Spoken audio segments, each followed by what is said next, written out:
Olá, o meu nome é Márcio e no mapa mental de hoje nós vamos revisar o conteúdo de radioatividade. Então, para a gente falar de radioatividade, vamos entender primeiro o que é um nuclídeo. Bom, um nuclídeo é quando eu estou levando em consideração apenas o núcleo de um átomo. Então, um nuclídeo ele vai conter um número de prótons e um número de massa, né? Uma vez que a massa é o quê? Prótons mais nêutrons. Então, como eu estou falando ali da estrutura central apenas do átomo, né? Eu estarei falando de prótons e nêutrons. O nuclídeo ele pode ser instável, né? Há nuclídeos estáveis e há nuclídeos instáveis. Se eu estou me referindo a um nuclídeo instável, eu estarei falando então de um radionuclídeo, ou seja, de um núcleo que tem potencial radioativo, que é o objetivo de estudo, né, deste mapa mental. Então, se o nuclídeo é instável, ele pode sofrer reações nucleares. E essas reações nucleares, elas podem nos trazer aplicações pacíficas e benéficas. Tá legal? Então, assim, a gente pensa que a radioatividade já fica com aquele receio. Claro, a radioatividade, ela é, de fato, algo que se deve tomar cuidado, porque é bastante danosa ao nosso organismo. Porém, ela pode ser usada de diversas formas para o nosso bem. Então, como aplicação pacífica e benéfica, a gente tem como exemplo os exames médicos relacionados ao câncer, com a radioterapia, onde eles aplicam uma emissão gama nas células tumorais. Essas células acabam então sendo destruídas pelo feixe dessa radiação. Então, é uma das formas de utilizar a radioatividade para o benefício humano. Uma outra aplicação pode ser, por exemplo, na eliminação de micro-organismos de produtos alimentícios. Por quê, né? A gente sabe que diversos alimentos eles estragam de certa forma rápido devido à presença desses micro-organismos que acabam acelerando esse processo. Então, através de uma radiação nesses alimentos, a gente consegue eliminar esses micro-organismos, fazendo então com que o alimento dure mais tempo. E isso pode ser aplicado através de reações nucleares. Além disso, né, quando a gente está falando então da reação nuclear, a gente está falando de um decaimento radioativo. Então, a gente vai ter um certo nuclídeo instável que tende a ganhar estabilidade, fazendo o quê? Se tornando um nuclídeo estável. Logo, para isso ocorrer, precisa acontecer o que a gente chama de decaimento radioativo. Este decaimento radioativo ele pode ser acompanhado através da noção do tempo de meia-vida. O que vem a ser esse tempo de meia-vida? Bom, o tempo de meia-vida ele é expresso por essa fórmula aí, e ele quer dizer o quê? Imagina que você tem uma certa quantidade de um elemento radioativo. E aí depois de você sempre fica medindo aquela quantidade ali, qual é a quantidade que tem, né? Uma vez que vai ter o decaimento radioativo, essa quantidade vai diminuir. E quando a gente atinge a metade da quantidade inicial, a gente tem o que a gente chama de tempo de meia-vida. Então a gente vê, sei lá, por exemplo, um determinado composto radioativo, eu tinha 100 mols de um composto. Após 10 anos, eu passei a ter 50 mols. O que significa, então? É que o tempo de meia-vida desse composto radioativo é de 10 anos. Então, daqui a mais 10 anos, eu terei, ao invés de 50 mols, eu passaria a ter 25. Passar mais 10 anos, eu terei 12,5. Ou seja, a cada 10 anos, a quantidade cai à metade. Então, nessa expressão, a gente tem essa ideia.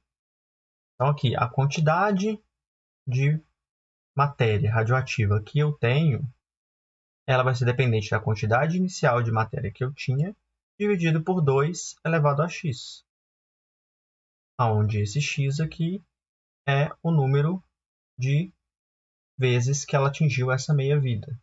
Eu preciso saber o tempo de meia-vida ali para eu poder calcular, né, a quantidade. O decaimento radioativo, ele é expresso de 3 formas, né? Emitindo partícula alfa, emitindo partícula beta ou emitindo radiação gama. Então, só para frisar aqui, lembrem, a partícula alfa e a partícula beta. Tá? A gama não é partícula. Eu posso chamar as 3 de emissão. Emissão alfa, emissão beta e emissão gama. As 3 são emitidas, mas apenas as 2 primeiras são partículas. Portanto, a gama é apenas uma radiação, tá? Não confundam isso. E elas são bastante distintas, né? Temos aqui o exemplo das 3. A partícula alfa, ela é um nuclídeo de hélio. Então, é como se fosse o núcleo do hélio. Nós temos 2 prótons e 2 nêutrons. Então, em questões de partícula do tamanho, né, como a gente está falando de um núcleo, ele tem massa ali considerável, consequentemente, ele vai ter um poder penetrante em superfícies menor.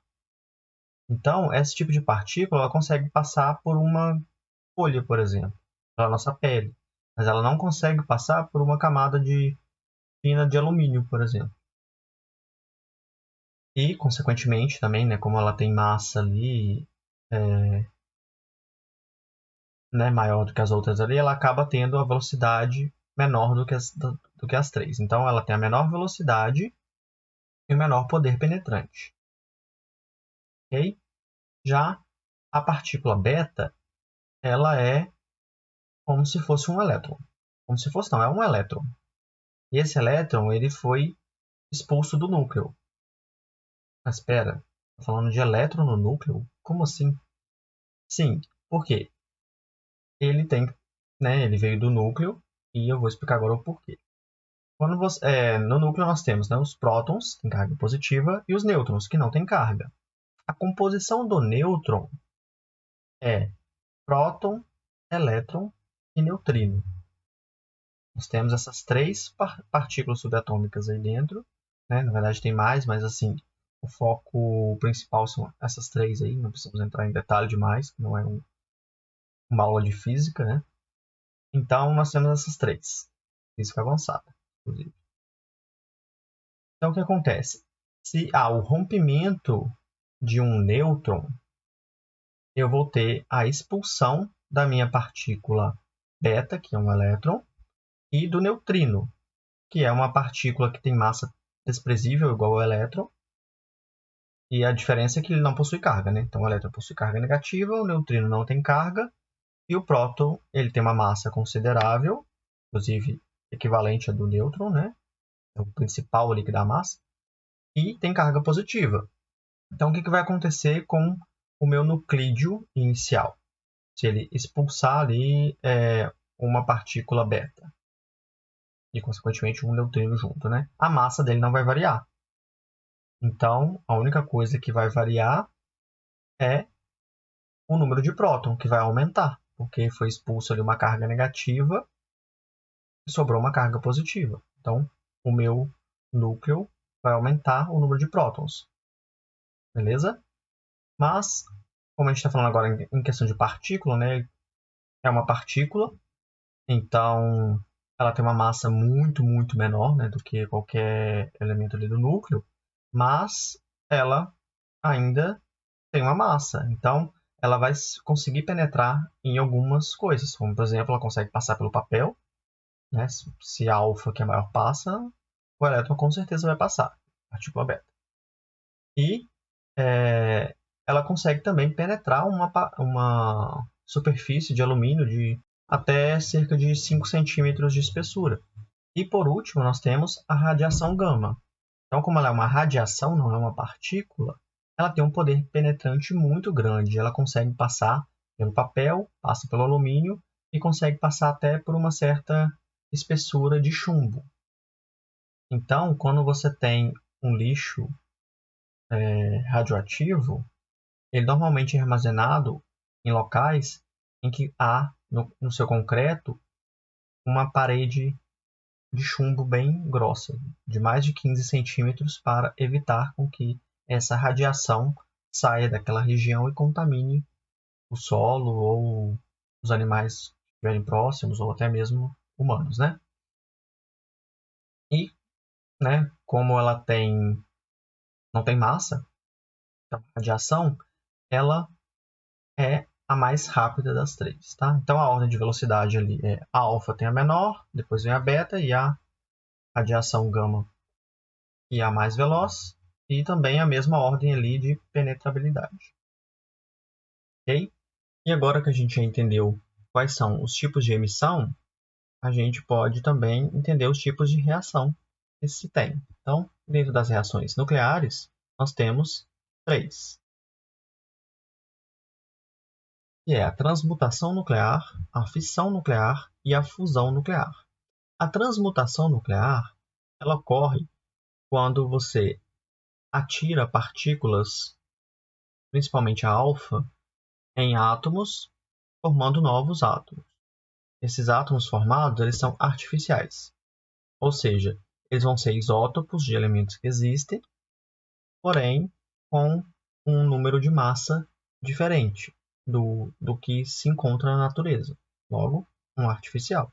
Como exemplo, nós podemos pensar na emissão de partículas alfa que colidem com núcleos de nitrogênio, formando um oxigênio artificial mais um próton. Ok? Já a fissão nuclear, ela é característica de nuclídeos grandes. Esses nuclídeos grandes, eles tendem a ter uma maior instabilidade, mas ainda são estáveis. Porém, o que o pessoal faz? Eles atiram nêutron nesse nuclídeo grande. E ao atirar um nêutron nesse nuclídeo, faz com que esse nuclídeo se torne instável. E ele se tornando instável, ele vai se dividir em nuclídeos menores, liberando também mais nêutrons. Esses nêutrons liberados vão entrar em contato com outros nuclídeos grandes e vão provocar a mesma ideia, formando então ali uma reação em cadeia. Então, nesse tipo de fissão nuclear, ele já foi utilizado como bomba atômica. O princípio da bomba atômica vem dessa ideia da fissão nuclear, de modo que nas ogivas nucleares tem um compartimento que contém o elemento radioativo e ainda se encontra com uma massa estável. Porém, ao provocar a explosão de um material comum que tem ali dentro, comum que eu quero dizer não radioativo, ele faz com que esse material radioativo que está ali dentro se comprima, e essa compressão causa a instabilidade do núcleo e vai gerar então um processo de fissão nuclear e vai liberar uma energia muito, muito grande, provocando então a explosão e devastação, como a gente já tem conhecimento aí, né, de fatos históricos como de Hiroshima e Nagasaki. E uma outra utilização da fissão nuclear é nas usinas nucleares. Então, na usina nuclear, no reator dessa usina, vai ocorrer esse processo de fissão nuclear e a liberação de energia que tem desse processo, na forma de calor, é capaz de aquecer tanques de água, fazendo com que a água vá para o estado gasoso, né? E esse vapor formado, ele vai chegar até a turbina e ele é que vai provocar ali o trabalho da turbina, fazendo então a conversão da energia para forma de energia elétrica. E a fusão nuclear, ela pode ser utilizada como uma bomba de hidrogênio, por exemplo. Mas primeiro, né, o que é a fusão nuclear? Já ia me esquecendo. A fusão nuclear, ela ocorre entre a colisão de nuclídeos pequenos. Tá? Então, lembra que a fissão era com núcleo grande, onde você ejetou um nêutron ali e causou estabilidade. A fusão nuclear, não. São partículas pequenas que fazem uma fusão, dando origem a novos elementos.